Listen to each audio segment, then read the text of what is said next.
నమస్కారం. నన్ను ఎంపీటీసీగా గెలిపించి గత 5 ఏళ్లుగా నన్ను ఆదరించిన డొంకేశ్వర్ గ్రామ ప్రజలకు ధన్యవాదాలు తెలియజేస్తున్నాను. నా 5 ఏళ్ల పాలనలో 150 నుంచి 160 వరకు సీఎంఆర్ఎఫ్ చెక్కులు ఇప్పించడం జరిగింది. అదేవిధంగా ఆసరా పింఛన్లు, కళ్యాణ లక్ష్మి చెక్కులు, రైతు బీమా పథకాలు ఇప్పించడం జరిగింది. మా మాజీ ఎమ్మెల్యే జీవన్ రెడ్డి గారికి ప్రత్యేక ధన్యవాదాలు తెలియజేస్తూ వారు ఇచ్చిన ప్రోత్సాహంతో డొంకేశ్వర్ గ్రామంలో ఐమాక్స్ లైట్స్ చేయించడం జరిగింది.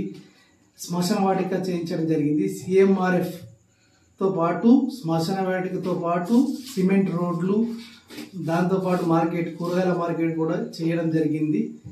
మా ఎమ్మెల్యే గారికి, ఆశనగారి జీవన్ రెడ్డి గారికి ప్రత్యేక ధన్యవాదాలు తెలియజేస్తూ ఈరోజు నా పదవి విరమణ సందర్భంగా నాకు శుభాకాంక్షలు తెలియజేసిన నా మిత్రులకు, సోదరులకు పేరు పేరున ప్రతి ఒక్కరికి ధన్యవాదాలు తెలియజేస్తున్నాను.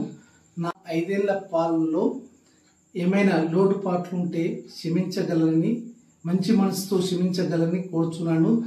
అదేవిధంగా అధికారులు, అనాధికారులకు కూడా పేరు పేరున నాకు సహాయ సహకారాలు అందించిన ప్రతి ఒక్కరికి ప్రత్యేక ధన్యవాదాలు తెలియజేసి, ఎలక్ట్రానిక్ మీడియా గారికి, పాత్రికేయ మిత్రులకు కూడా ప్రతి ఒక్కరికి, నాతోటి సహకరించిన ప్రతి ఒక్కరికి పేరు పేరున ధన్యవాదాలు తెలియజేస్తూ, ఇక నుండి ఒక డాక్టర్గా వైద్య సేవలు అందిస్తూ గ్రామ ప్రజలందరికీ అందుబాటులో ఉంటానని తెలియజేస్తూ థ్యాంక్ యూ. అందరికి డొంకేశ్వర్ గ్రామ ప్రజలందరికీ పేరు పేరున ధన్యవాదాలు తెలియజేస్తున్నాను.